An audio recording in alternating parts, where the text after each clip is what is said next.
By now, everyone knows that in a presidential year, Iowans cast the first votes that count.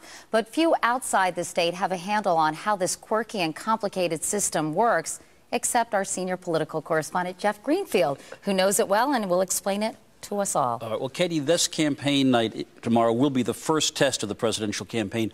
But what happens here is no delegates are selected to the national conventions. Instead, this is a popularity contest, in effect, and the two parties do it in radically different ways. Both parties hold caucuses in each of Iowa's 1,781 precincts. They might be in a school, a church, a library, even a home. But that's where the similarity ends. She's going to lead our nation with conservative principles. I'm excited to support it. The Republican process is simple, as this caucus training video shows. You show up at 7 p.m., declare you are a registered Republican. If not, you can register right then and there. And after short speeches by candidates' backers... It's just a blank sheet of paper. You simply write down the name, and that's collected, and you're done. A secret ballot, a straight-up count. The candidate with the most votes wins. A model of simplicity. But the Democrats, not so much. The registration line is nearing an end. Democrats show up at 6:30. The doors close at 7. And then, instead of a secret ballot, caucus goers publicly declare their choices by moving into different corners of the room, into presidential preference groups. And he's got so much enthusiasm out there that it's unbelievable. There shouldn't even be any war. As this 2004 Caucus in Adair shows, you have to stand up in front of perhaps your boss or spouse and declare your choice.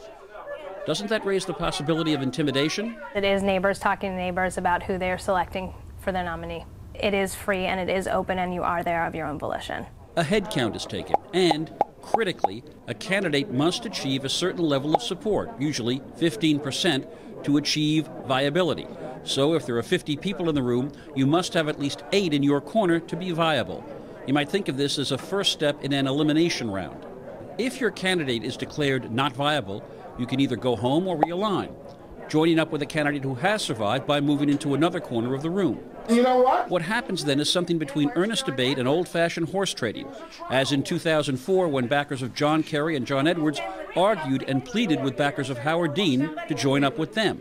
So I think we can sway the Dean people over to the Kerry camp. Once realignment is done, a final head count is made, and each precinct awards delegates not to the national conventions, but to the Iowa Democratic County conventions.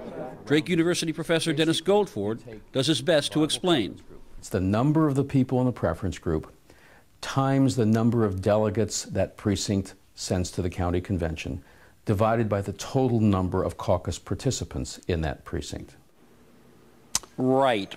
What really matters, what everybody will be talking about, of course, is the final statewide percentages for Clinton, Edwards, Obama's, and all the other Democrats. Meanwhile, Jeff, after all the money, the messages, the media, the endless polls, what do you expect will make a headline out of here?